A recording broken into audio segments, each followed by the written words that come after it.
Welcome to Giants Nation. I'm your host, Bobby Skinner, here with my co-host, the Football Grump, and we've got a Giants-Packers preview without a ton of Packers preview in this, right? It's kind of catching up on the week of news for the Giants because if you didn't hear, they fired their head coach. But, Grump, it's the first game with Mike Kafka at head coach. It's the first game with Jameis Winston at quarterback for the Giants, but it is familiar. We have a third-string fan-favorite quarterback with Isaiah Hodgins likely starting at wide receiver against the Packers. It brings back memories of 2023. How are you doing?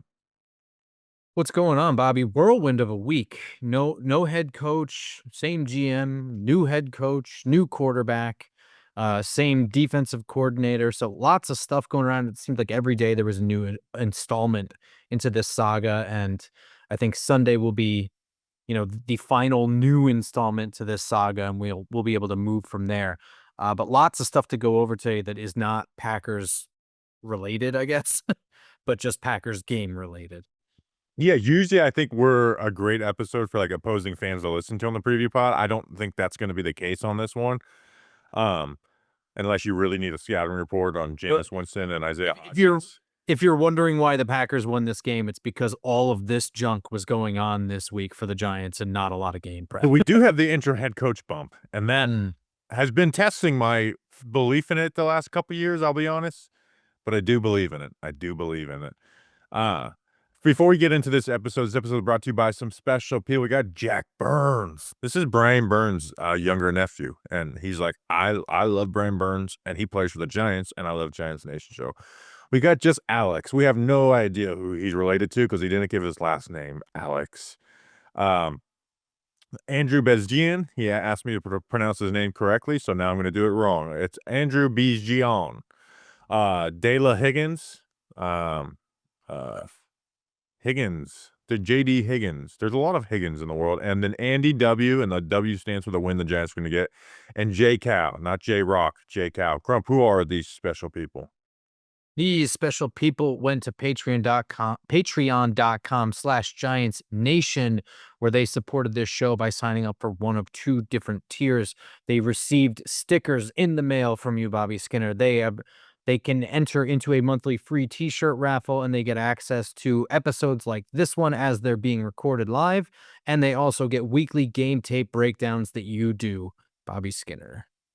Hey, maybe this next film breakdown, film review, it's just me totally focused on like Matt LaFleur and Jeff Hafley scheme, because that could be, a Giants head coach. But let's talk about Jameis Winston. He becomes the quarterback over Russell Wilson with Jackson Dart in the concussion protocol. I mean, this was like obvious. Like, I think even if Russell Wilson didn't have that fourth quarter, but Jackson Dart, like after the game's like, oh, by the way, he's injured, he's going to miss this week, I think they probably would have went to Jameis. Russ was just totally washed, Grump.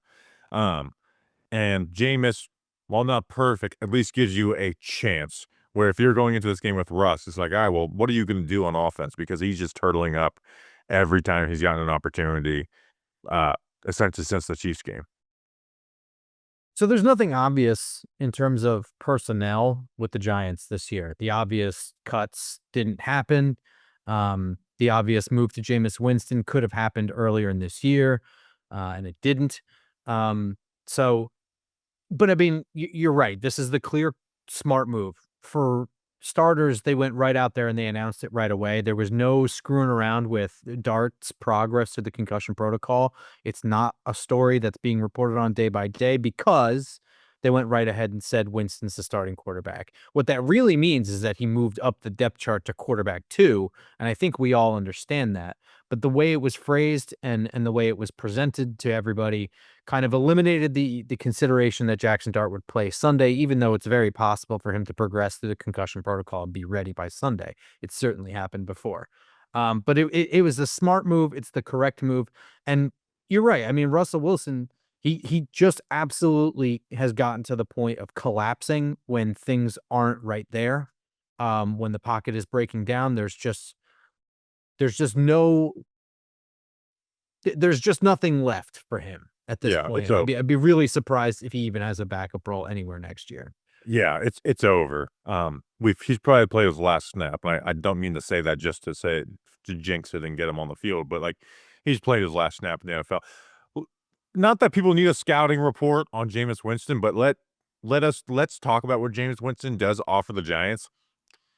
The positive is he unlocks every part of the field. Like he is going to pull the trigger on throws that you didn't know were there. And that which means every play that you have in the playbook, Jameis Winston can operate, and he can operate it at a high level. Because of Jameis's aggression, he gets like, oh, he's just throwing the ball deep, chucking the ball deep. He doesn't actually throw the ball deep a ton, right? He's not conservative, but like he was only 19th in deep throw rate last year. It's not so much deep, it's more so like downfield crossers, tight window types of throws, right? It's in the intermediate where he had the second highest throw rate in the NFL last year. So like the before we get into the negative is like you're going to see some high leverage throws from Jameis Winston, right? We're not going to, there's been a couple games over the last couple of years, but you're not going to get a 145-yard game from Jameis Winston. You're going to get 220, 250 out of him. Yeah, I would say even with the depleted Giants wide receiver room, and the injury report is going to come later in this episode, but even with the depleted wide receiver room, I think you can expect pretty much bombs away in terms of attempts, right? And the other thing that Jameis Winston gives you is he is another one that's like a bona fide leader who is going to get with the players that he's playing with, and after each play on the sidelines, he's going to be very involved. This is a guy like that. That's who he is, and that's been who he is dating back to high school. So he is a proven leader. So he is not a quiet dude. He's not really demonstrative, I wouldn't say, but like he's definitely somebody who gets people motivated, and he works with them and communicates. So And he's leaned into what he is too, right? Like, it's like the turnover stuff. He obviously had that 30 interception year with Bruce Arians, and then he had the year with Sean Payton where Sean Payton really like neutered him as a quarterback. right. That Sean Payton year is that's the anomaly for Jameis Winston, right? People say, "Oh, look what he could do. Look at the touchdown to interception ratio." Okay, he also threw for 140 yards per game. Yeah, I mean that's not a Jameis Winston that you want either. Yeah, that's not why you signed Jameis Winston. I understand why Sean Payton was doing that. He was trying to turn him into an actual viable starting quarterback, but the reality is he's a backup quarterback for this reason is he has leaned into the, "Hey, I'm gonna be aggressive as I possibly can be." And that's why he has, last year, 13 touchdowns and 12 interceptions. And sometimes interception numbers are not always the most honest, right? They don't tell the full story. That that high rate is almost deceiving to where it's like it's lower than what it could be, right? He throws the ball in harm's way a lot, and DBs have bad hands, and he tests those bad hands. I remember the Ravens game, which was his first start for the Browns last year, where you're like, "Oh my gosh, you threw for 3 touchdowns, 0 interceptions, and beat the Ravens. That's Jameis at his best." It's like, yeah, the Ravens dropped 5 interceptions, including a game ender right before he threw the game-winning touchdown, where Kyle Hamilton just dropped an interception that Jameis just, put right between the numbers for him. Um, he's not gonna throw it away at all. He's also not gonna really run, right? So it's when you're a quarterback who's not really scrambling and not throwing it away, it's not necessarily that it gets confused. There is moments of that, but it's more so like, "Hey, I'm gonna force it in this window, and if it works, awesome. If it doesn't, then I'm just gonna live with it." And that's why Jameis is good in limited sample size, aka a backup quarterback. One game, it can be really exciting, right? The whole fun thing. Two can be entertaining.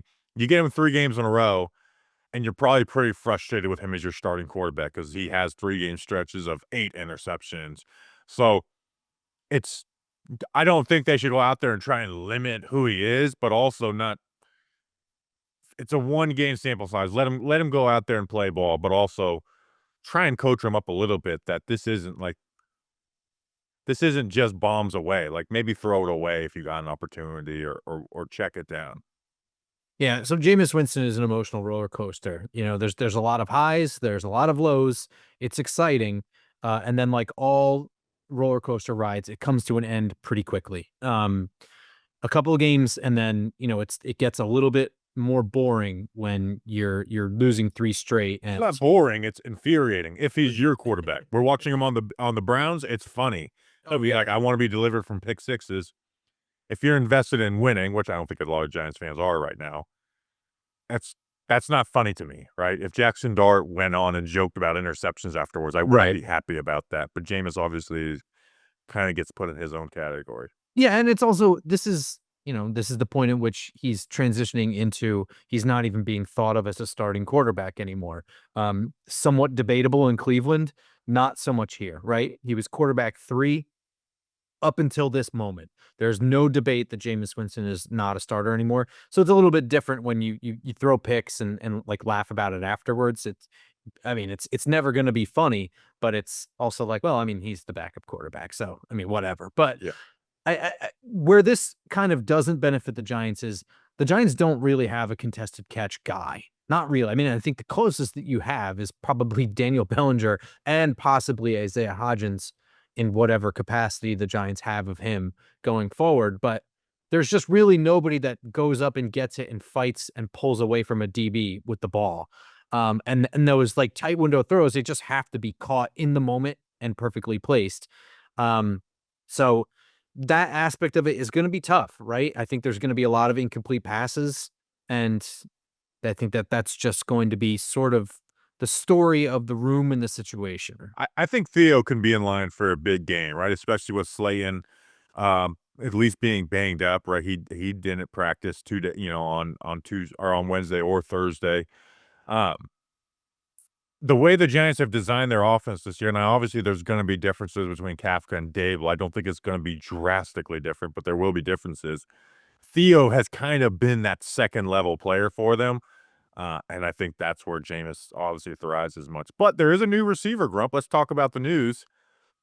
Isaiah Hodgins is back. Do you remember being in my south of the border hotel room with Weather Channel in the background talking about wide receiver depth and talking about Isaiah Hodgins? He's back. He's home. How do you feel about it?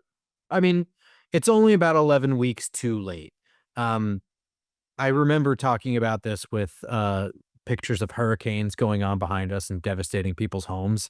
Some people really didn't like that. They're like, "Why do the TV's distracting?" It's like, yeah, that's It's the funny. it's the off season. Laugh a little bit. This is the wise move, right? I mean, I don't know how much we have to like really go over this, but the wide receiver room has been seriously lacking in depth. The starting 3 is a acceptable starting 3 with Wan'Dale Robinson, Malik Neighbors, and Darius Slayton. Everything after that was laughable. You know what I mean? For an NFL roster was laughable starting week 1. This should have been done a long time ago. Somebody liked it. I mean, call us homers for only knowing Giants players, but a player like this is available and should have been signed way back then. Here's how laughable the Giants' depth was. That Darius Slayton missed 2 games. Malik Neighbors tore his ACL in week 4. And none of the backup receivers actually started a game for the Giants. Actually, no, Bo Collins did the Saints game, just the Saints game. Lil Jordan Humphrey and Ray McLeod have started 5 games, and they were all elevations from the practice squad. So none of their backup receivers, except for Bo Collins, 1 game against the Saints, have actually started a game at wide receiver for them. I mean, Hodgins, he's a trustworthy wide receiver who will be in the right place. Like, we all remember him. He's good at the stem, which leads to being good in the quick game. And he's not going to pull away. He's going to be good at the break, but he doesn't have that speed to pull away at the break. But also, he's got great hands, right? He has 1 drop in his entire career and 8 touchdowns with 730 yards in those 2 years for the Giants. So he's got some receiving ability. He helps in the run game. Some of those wide receiver insert stuff. I remember the Panthers game when he got elevated when Slayton actually was injured last year, where it's like, oh, he helped popped a couple like 10, 15-yard runs for Tyrone Tracy.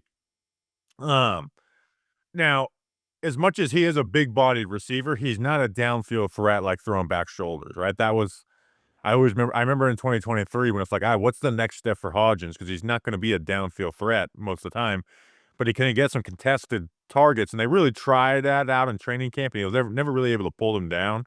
But he's just somebody you can trust to be in the right place, right time, work quick game, move him around. Like, he's just a much more reliable receiver than Lil Jordan Humphrey or even Ray McLeod. So it's good to have him back. He's not a game changer, but also he is this is a like a guy we can at least look at and not ruin our progressions or whatever. So I'm glad Isaiah Hodgins is back. What do you think about the this week? Everything is being viewed of like, oh, now Brian Daboll's gone and Jameis Winston goes above Russ on the depth chart. Or now Brian Daboll's gone and they sign Isaiah Hodgins. Of this being turned into like a Daboll. Daboll was actually the reason these things weren't happening. And the Daboll roadblock theory. I mean, I haven't seen that, like, out of anyone except, like, just basic fans, like, speculating. Like, I haven't seen that, like, narrative being pushed in any capacity. Like, where we see, like, articles come out that are just sort of preemptively defending Joe Schoen, we can smell that there's a fire coming. You know what I mean? But with this, it just seems like fans grasping at every minute detail of change post Brian Daboll and just making assumptions or guessing. Maybe I missed something, Well, but if I mean, anything, the guessing would be like, I think the more I think about it, like the table was being set for Brian Daboll to be fired last week. Um, and the fact that Gunnar Olszewski went in there when Slayton went injured, to me, that's almost a statement from Daboll. Like, all right, you don't want to give me wide receiver depth and you want to leave Jan high in the roster. I'm not even going to play him over this guy. Um, but this week specifically, Lil Jordan Humphrey signs with the Broncos. Darius Slayton is, may not go, or at least be in a limited capacity. I think it did force their hand. Like, the only way I could see this as being like Daboll connected is not because Daboll was against bringing in Hodgins, because he wasn't, but Kafka being like, "Hey, I'm the head coach now. Here's some things I need.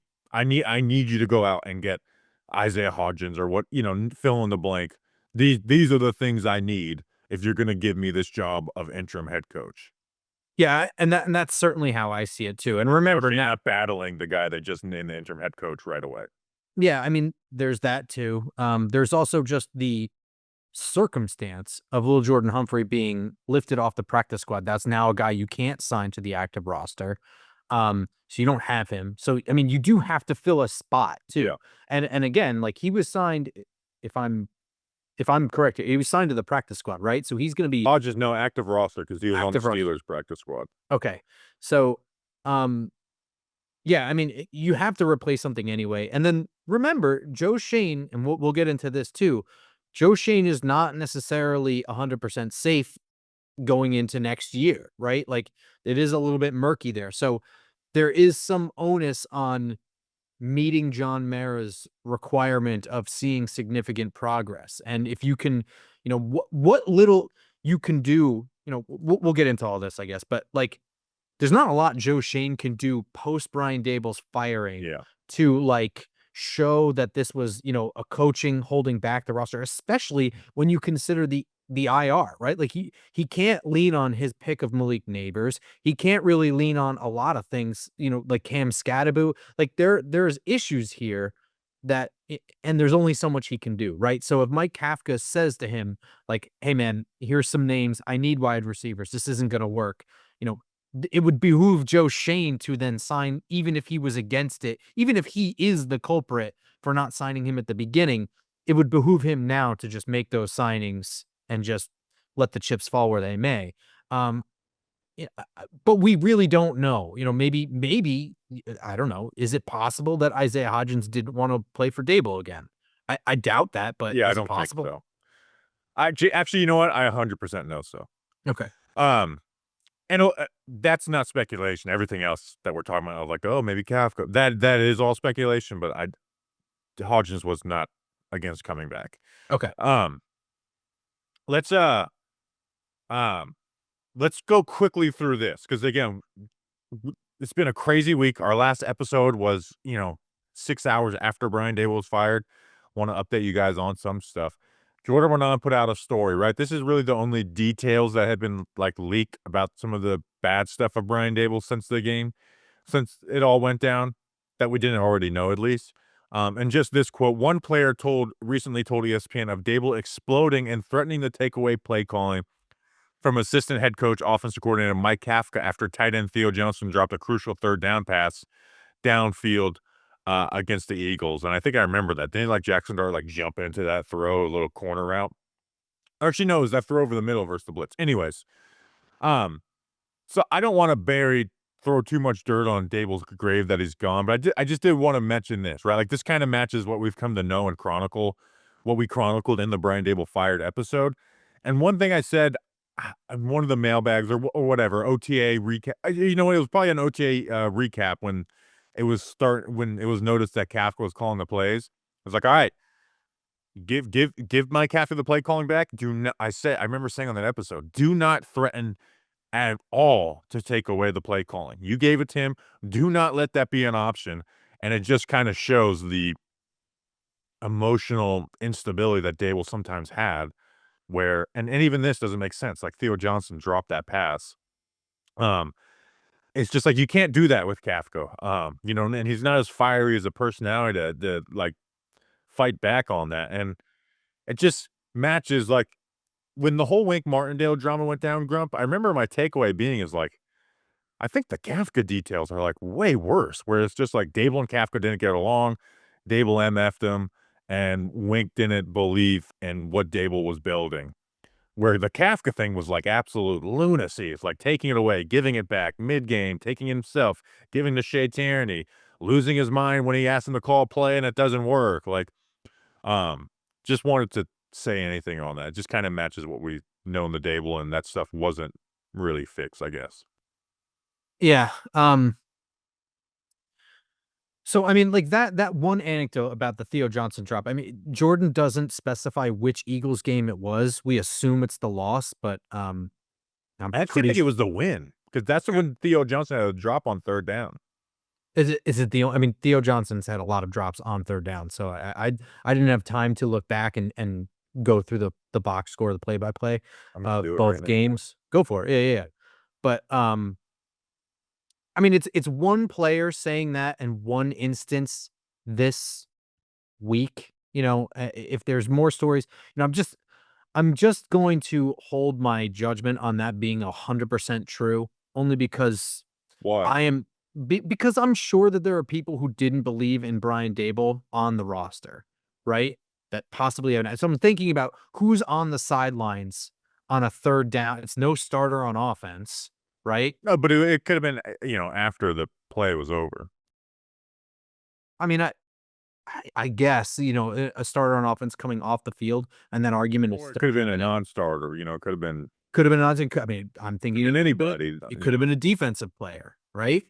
It could have been anybody, but I believe it. I mean, I it mean, matches Daboll's character and a player. that's the bigger Jordan thing didn't here. just make that up. No, I don't think Jordan made that up. I do think a player could have over exaggerated what happened or whatever, or maybe misheard. You know what I mean? It's one player and it's one situation. It does fall in line. The bigger part of this for me is that it falls in line with what Jordan kind of was saying in that article, is that the decision-making inconsistencies were all over the place. You know, that nothing was ever like a static understanding of what Brian Daboll was going to do. Everything seemed emotionally charged. The way he treated his coaches throughout his entire tenure was completely different from the way he treated his players. Um, and you know, the larger part of that story is, in my opinion, is the one line simply stating that at times it felt like the decisions were being made worrying more about outside perception than making the correct decision. Um, and like that kind of nonsense of like trying to pull the play calling away, you know, Shane Bowen's demeanor after a loss against the Broncos, just fully blaming himself for everything that went wrong. You know, it really just brings back to like Daboll is a hothead on the sidelines, period. End of story. Yeah, which isn't the worst thing to be a hothead, but also time and place, and again, there's ways to do it. Well, Uh, it's one of the reasons Todd Haley isn't a head coach. yeah. Well, speaking of Mike Kafka, he, you know, spoke to the media for the first time. Um, really nothing of significance besides the fact that Tim Kelly, the tight end coach, is the offensive coordinator. Mike Kafka is still calling the plays. Kelly does have the most experience at the offensive coordinator spot with the Titans and with the Texans. Don't think he's a particularly good one, but again, he was a offensive coordinator for those two teams. But Kafka's still the play caller. I think the significance in that is more so who was it named the offensive coordinator? Because again, this is not like really putting too much more on your plate. There's obviously like install, and there is more responsibilities, but you're not the actual play caller.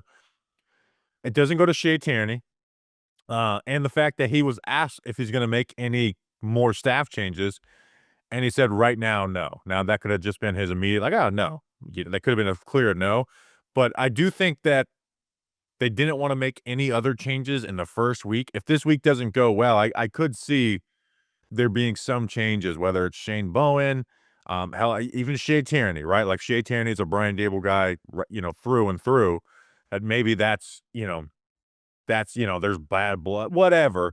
Like, I could see that being something, so that's really the only thing I took away from the press conference is maybe staff changes aren't totally done, even though they're not making any more this week.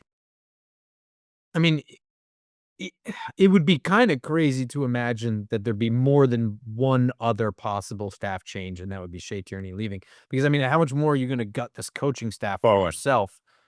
Yeah, but, I mean, but both? Bowen and Shea Tierney? I Or don't. one. But here's the thing with Bowen, and I haven't heard anything on Bowen or whatever, but and we'll talk about this a little bit. It is at least what's being pushed out there from the Giants, and it's partly true. It's like, hey, the talent is better than the record, right? We should be they're leading these games. They should be winning these games.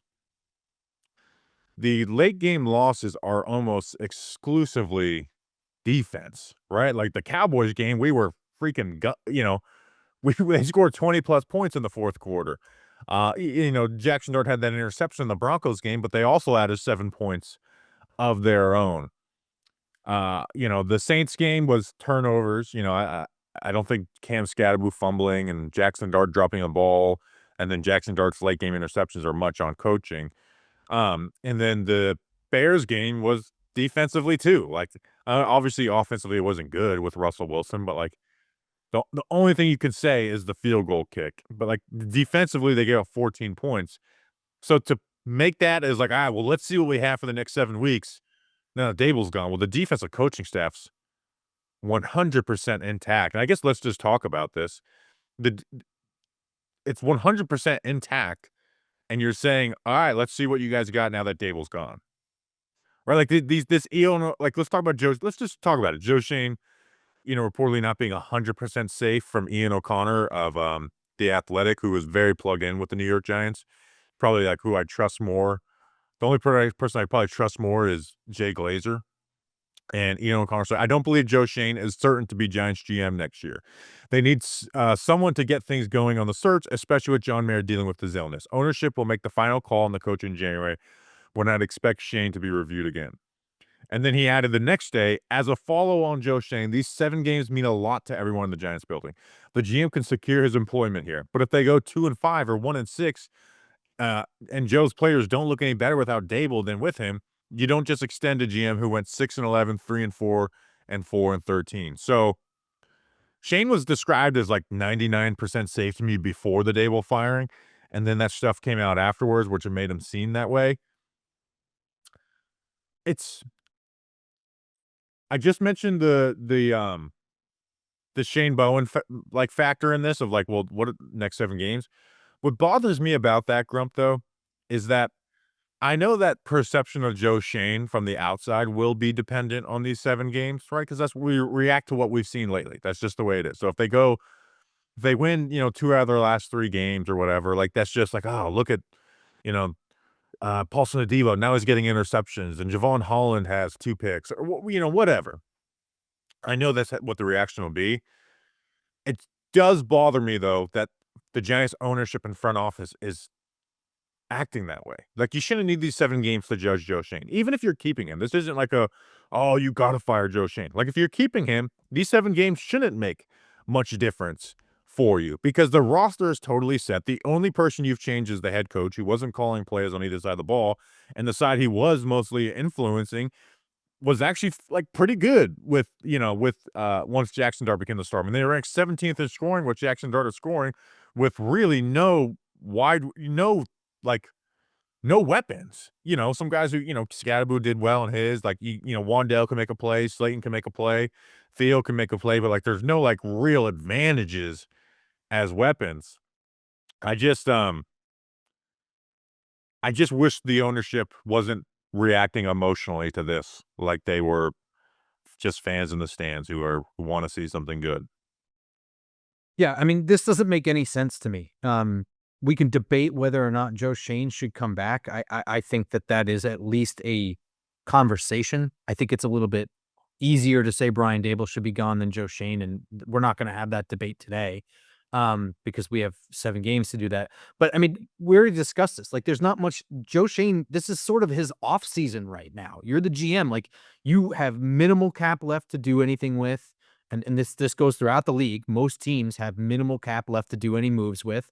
There's minimal people to choose from if you need to get somebody. There's just not much work to do right now other than prepare for the draft. Like, that's most of what you can be working on right now, and just see the fruits of your labor throughout the season. Like, there's not a lot Joe Schoen can do to fight for his job in this moment. I understand that if your argument is that you assembled a better roster than the coaches were giving you results for, that's fine. But at this point, We don't have any what new do you coaches. you don't have any new coaches. You have, your best playmakers are injured. You know what I mean? Like, you're not starting week 1. This doesn't make any sense. And I actually question how legitimate this is. I think Ian O'Connor's report is correct.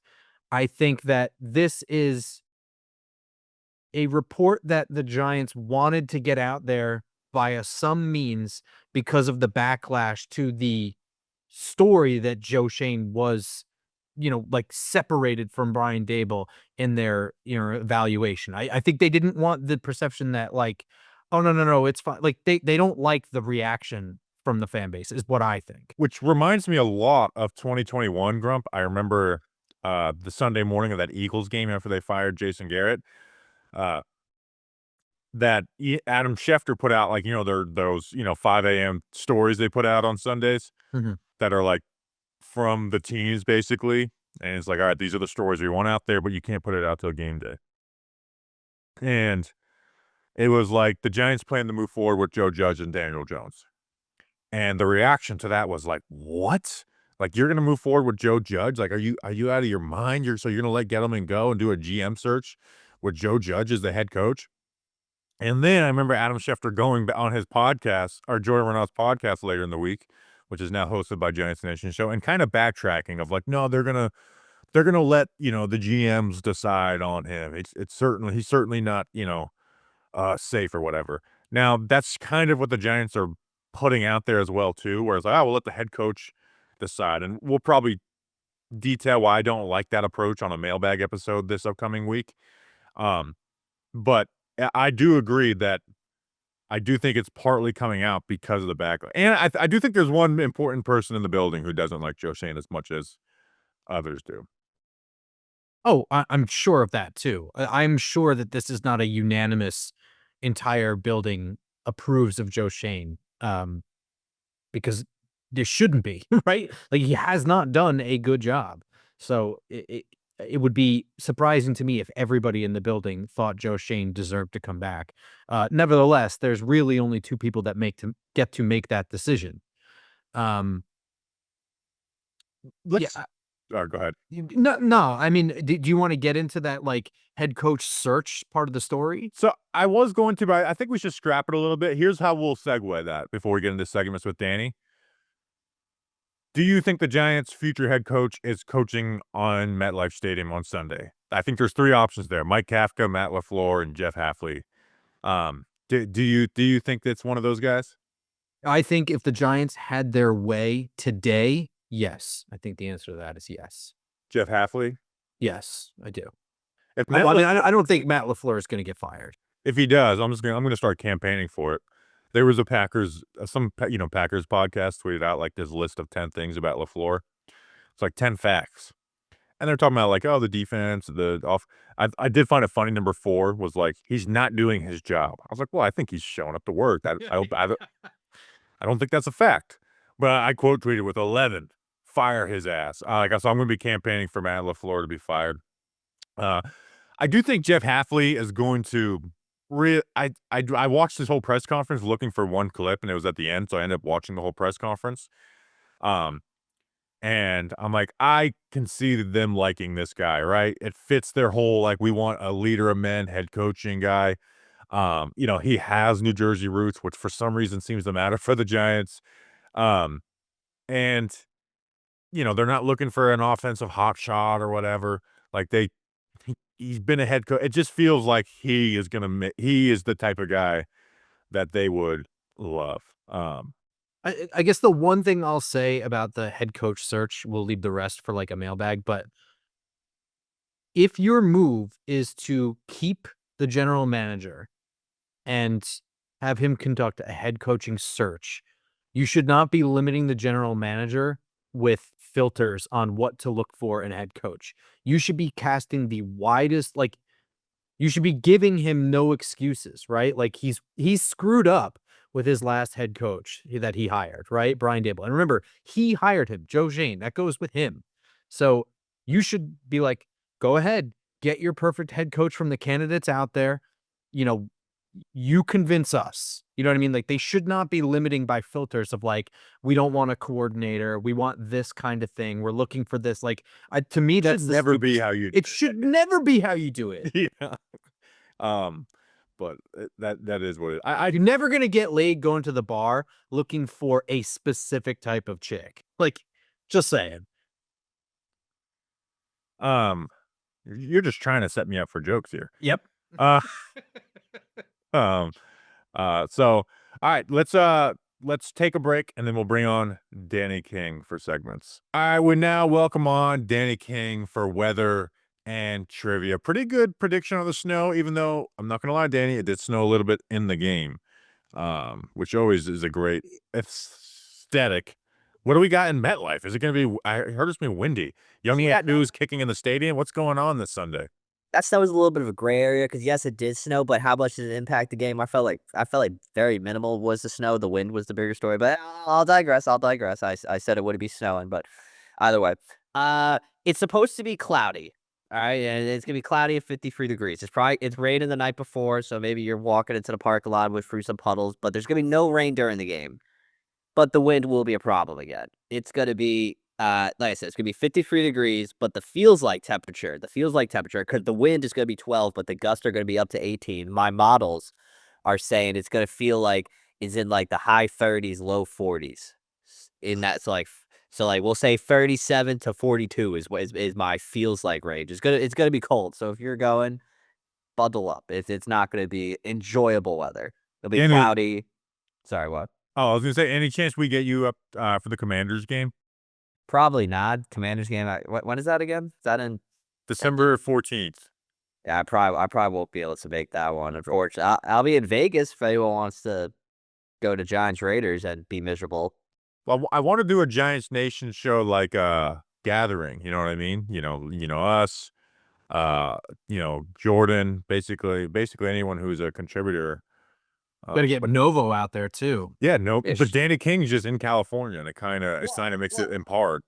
Well, I mean, like if there's like a more set time, and you could, if it's on like a weekend type thing. It's on a Sunday. I also don't think you need to fly out just like, all right, let's go, get dinner or whatever. But yeah, I do it. I mean, we'll find time. I texted you like a month ago, like, when's the next time you're going to be in New Jersey? Or New York? What'd you say? When is the next time you're in New York? Thanksgiving. Yeah, maybe next year we'll just do Thanksgiving at Grump's parents' house.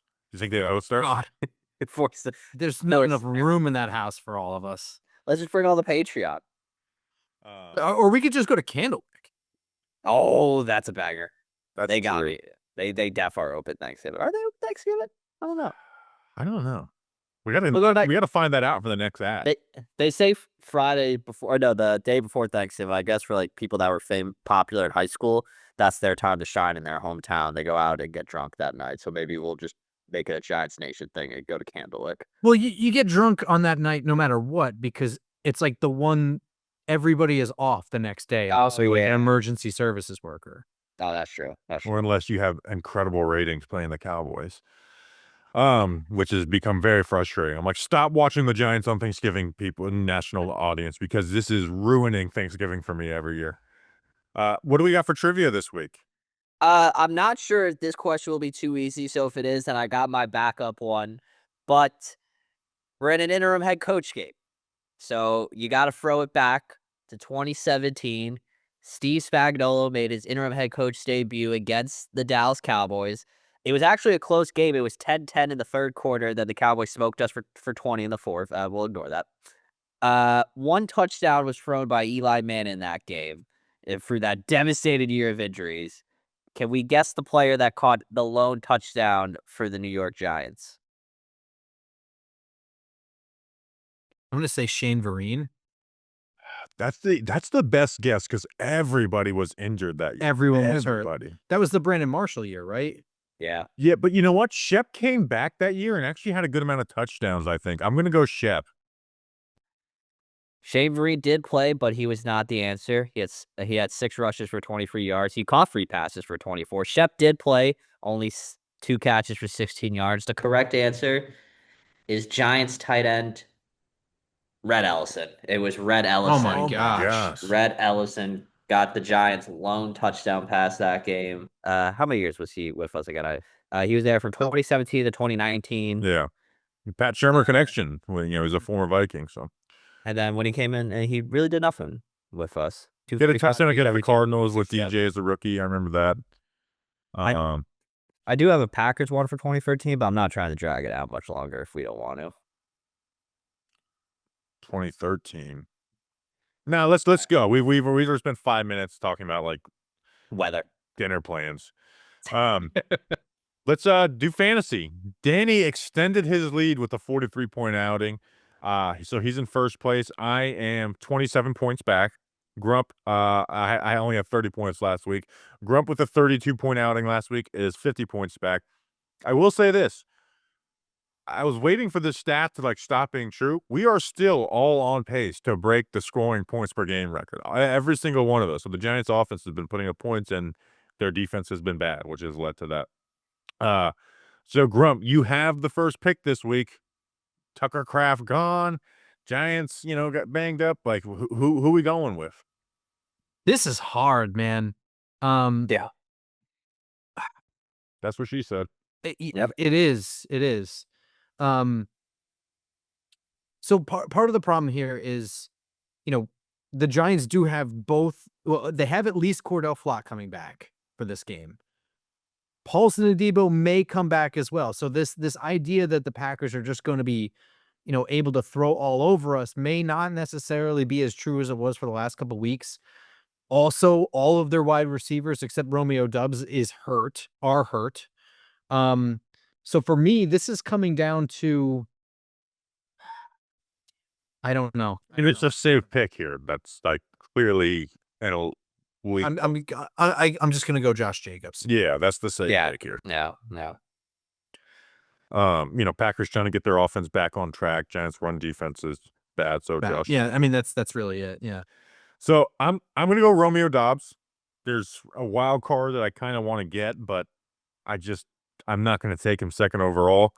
But Romeo Doubs, he's the Packers' leading receiver outside of Tucker Kraft, who died. Did you see the Packers player? He said he's in a, he's in a better place now. No, I saw the caption was I'm pretty sure whatever player it was, Savion Williams, whoever is does Savion Williams not think Tucker Kraft was dead? And I thought it was just going to be him being over emotional. And I watched it oh yeah, he actually says he's in a better place. It's I don't know, what, the training room, what, the medical center. What how's that a better place than being on the field? Pretty sure Tucker Kraft would rather be anywhere else. Yeah, it's he's in the worst place. Danny, you got back-to-back picks. I was excited for the prospect of taking Wandale here, which is the pick.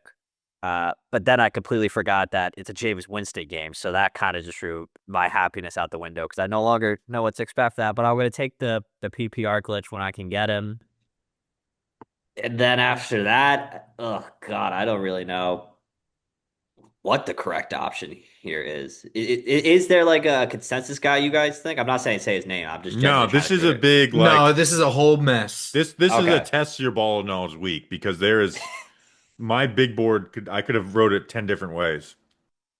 I think Grump gave the whole spiel about Cordell Flott, which is correct, but I just still don't like this secondary, so I'm gonna take Romeo Dobbs. Oh shit, I'm stupid. I'm so sorry. I'm so sorry. I was too busy stressing. God damn it. Somebody's gonna kill you.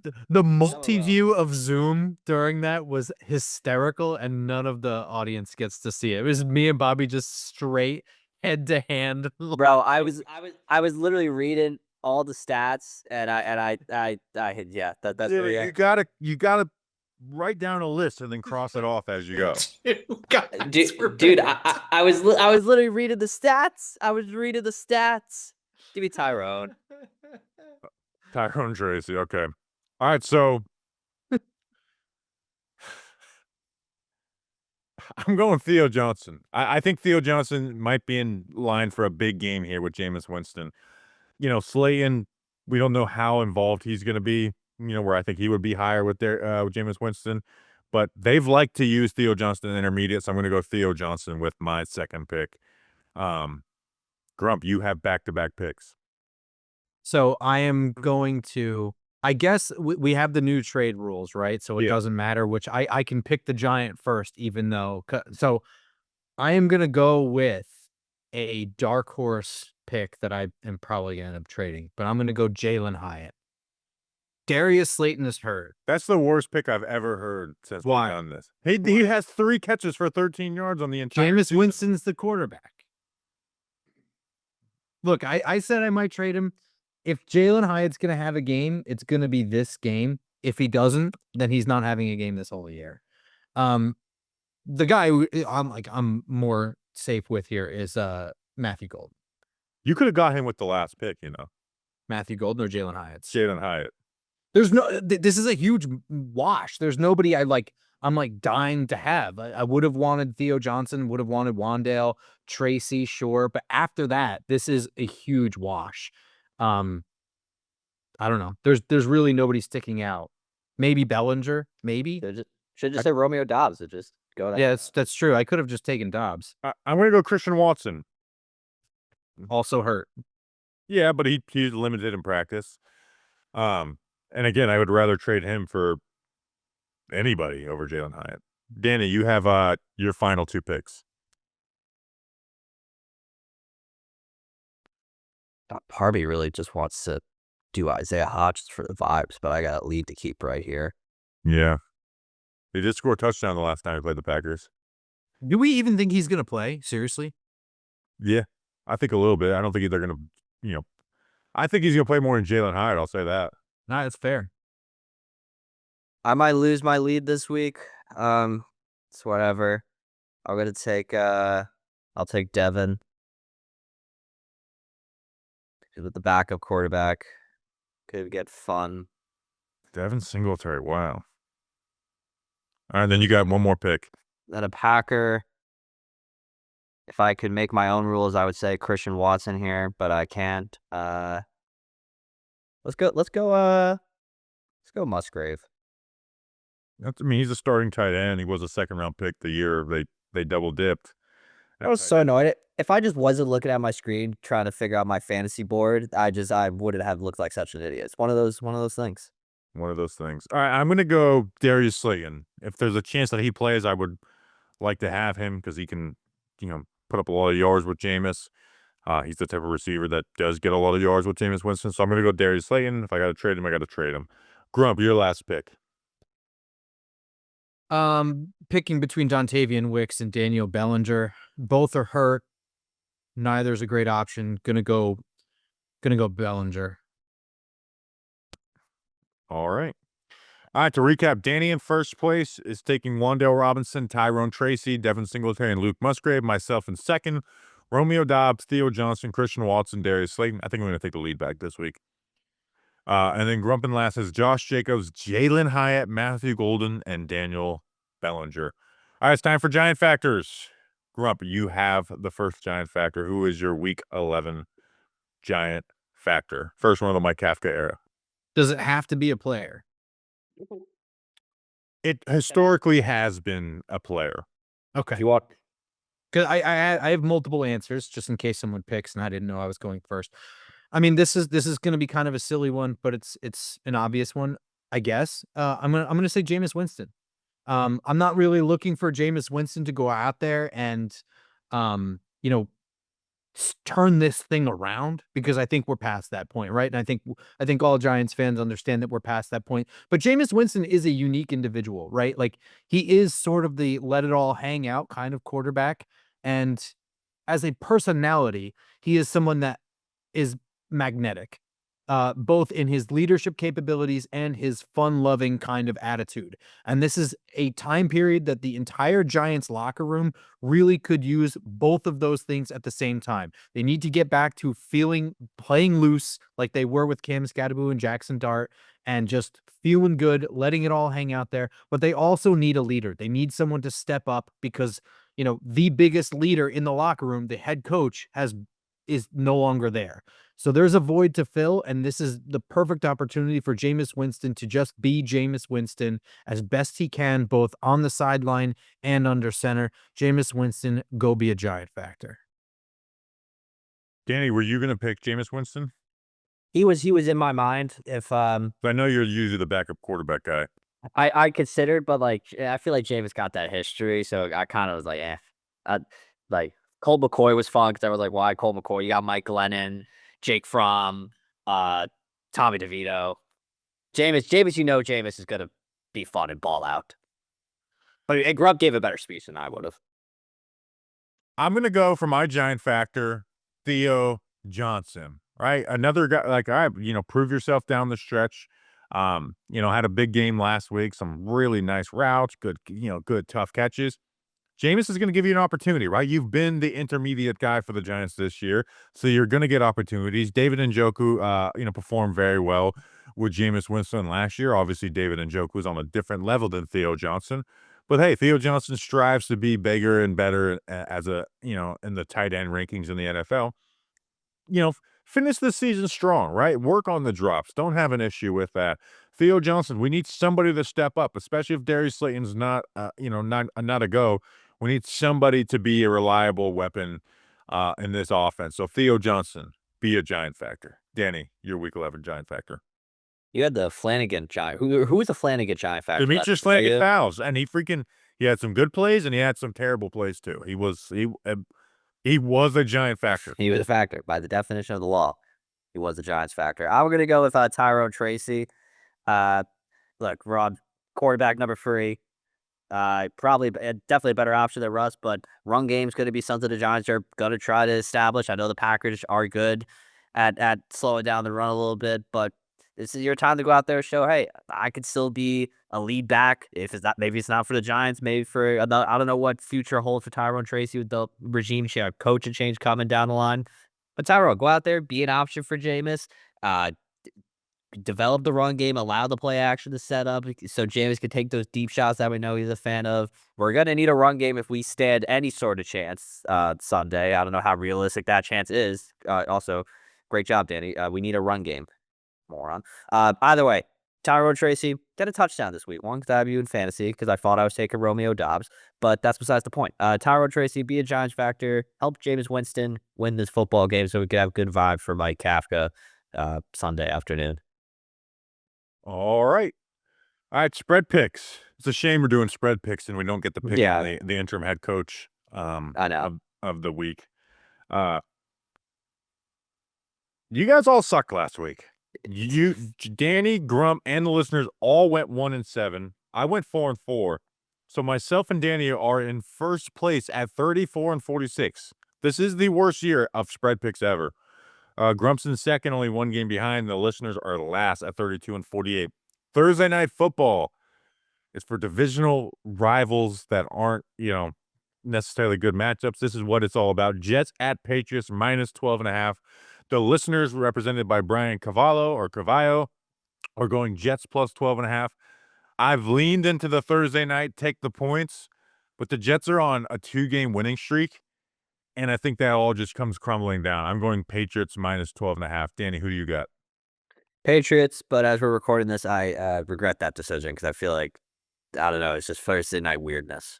Thursday night weirdness. Grump, who do you got? Grump is going Patriots in these hideous uniforms. Ugly Correct. uniforms. Horrible. Terrible. All right, we got España, the first ever NFL game in Spain. Woo. We got Commanders at Dolphins -2.5. Who wouldn't want to see Tua and Marcus Mariota play quarterback? Probably two of the quarterbacks I like watching the least. Actually, it's Hawaii versus Hawaii. They're really going east for this game.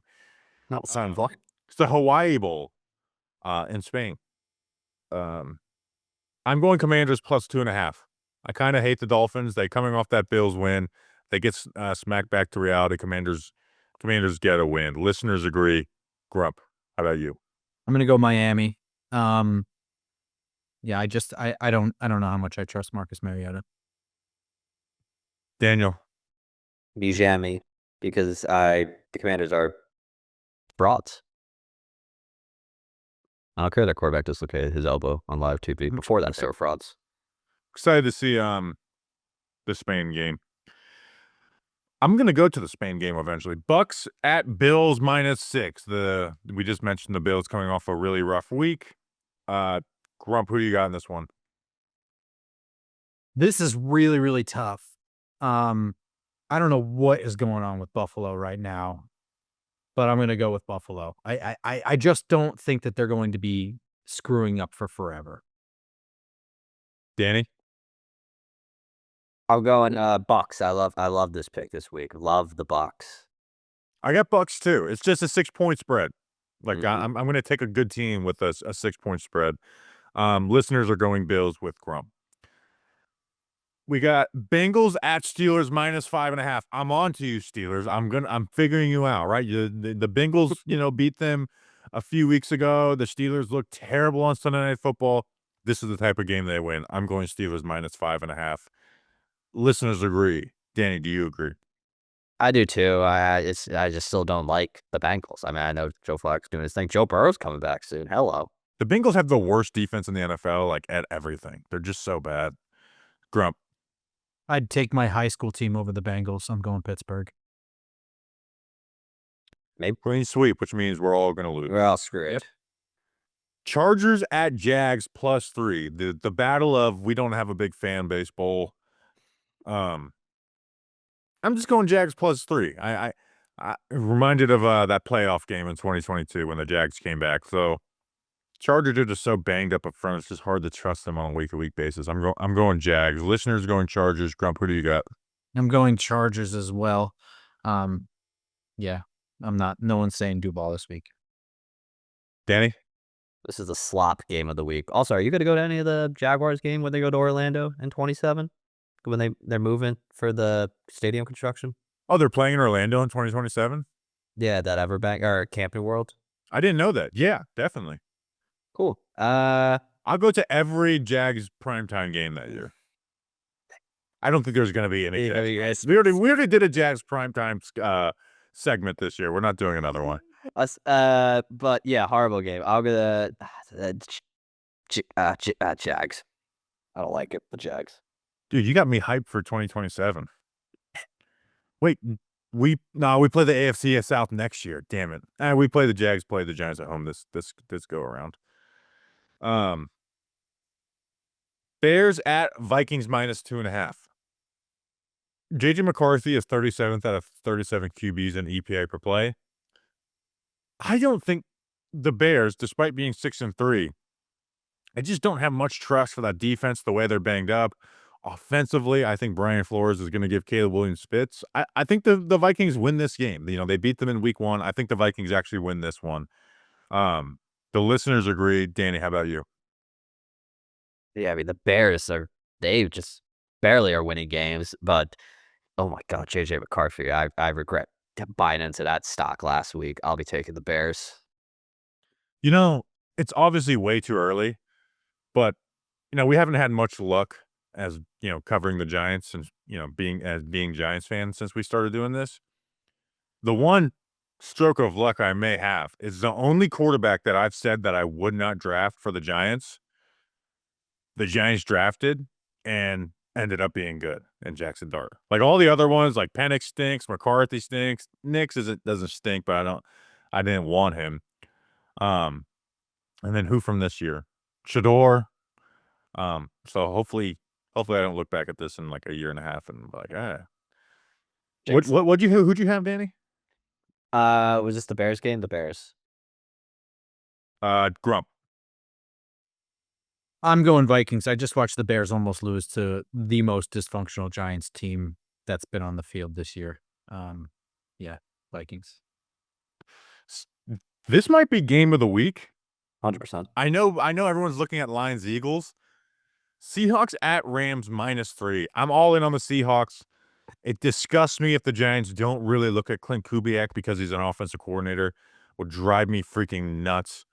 I know that even if it's not even just like if they don't interview him, like we might actually have to burn down the building. I'm going Seahawks +3. I'm a Clint Kubiak guy. Listeners disagree though. They got the Rams. Grump, who do you have? Normally, I'm a big Rams guy. I think they're really well coached, and I think that Matt Stafford is playing at an electric level given his age. I'm going Seahawks though. I think the Rams have an advantage sometimes, but they're outgunned. Danny. I might throw this game on the main TV to now try and get a better idea of Kubiak, since everyone's saying him now. Hopefully they interview him because people like him. I'll go Seattle. Why not? A little Cooper Kupp revenge game. Oh, I forgot about that. He hasn't really done anything for Seattle, right? No, he really hasn't. Well, someone asked him because I guess they were playing a tribute video for him on Sunday. They're like, "What are your thoughts?" It was kind of like that Packers guy. He was like, "I'm not dead." He's like, I don't really care. I'm there to burn that place down. Did you see Nikki? You guys know Nikki Cass? Yeah. So he did some stuff with John Boy and he does like these skits or whatever. And it's like the dad who like thinks that AI is real. And it's like this gorilla's dancing.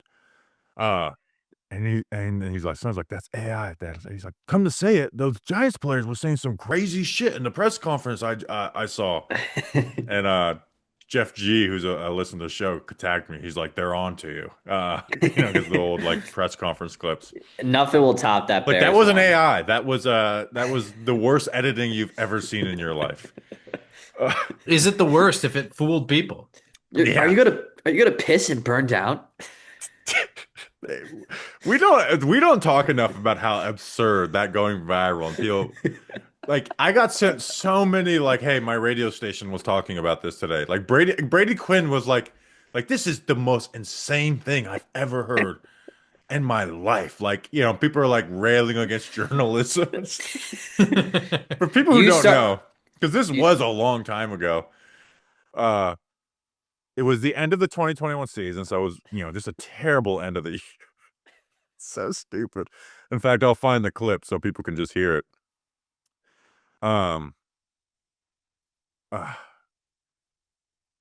me see. But so Saquon had a press conference, and they were going to play Chicago, where he tore his ACL, and all the questions were just like miserable, and they're trying to get answers out of him. Like, are you going to go? Like 3 different times, they basically asked him, like, are you going to do anything special for this game? Because Victor Cruz like went to like the spot of like where he hurt himself against Philly, and they're asking like every question was depressing, and all the reporters afterwards come out on Twitter and start tweeting like, I've never seen Saquon this despondent in a bad mood. And I went and watched the press conference. I was like, all the questions were like the most miserable things in the world. So I made this video. Hey, Saquon, I know you guys are going back to Chicago, where obviously you tore your ACL last year. Some players are looking for closure. They'll go back to the spot that it happened to, spit, maybe even piss, and some would, maybe even want to burn down the stadium that it happened in. Is that something that, you've considered doing for all this? No.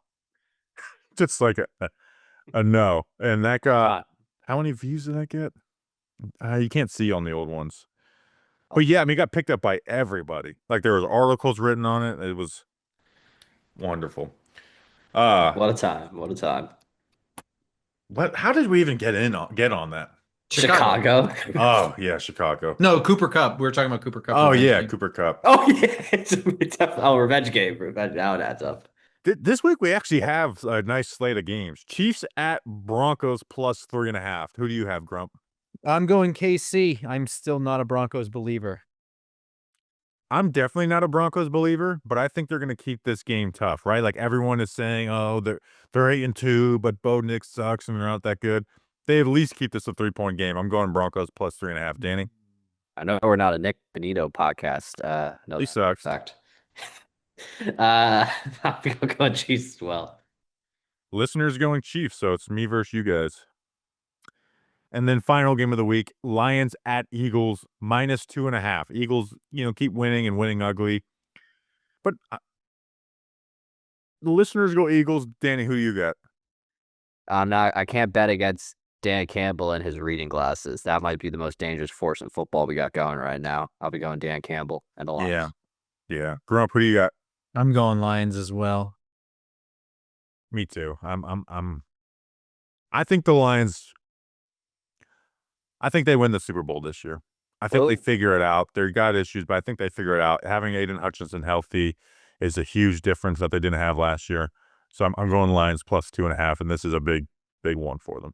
Just call him Mufasa. All right.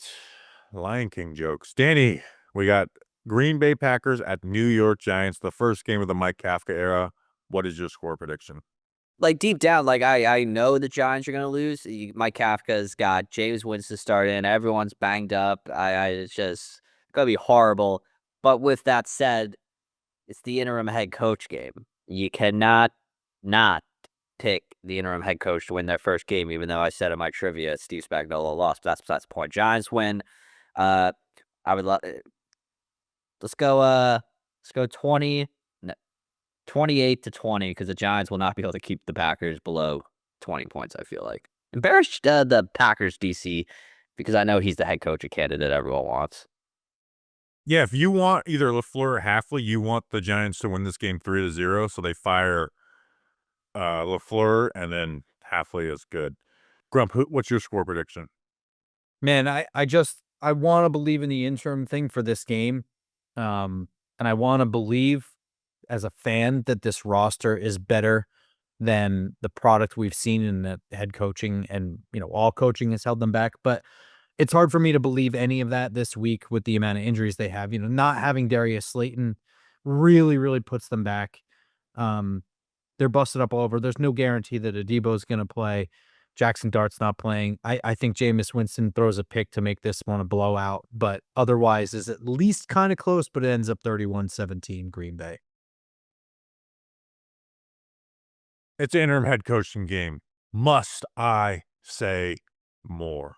Giants 77, Packers 0. We'll see you guys after the game. We appreciate you guys. We'll see you then. Until then, let's go Big Blue.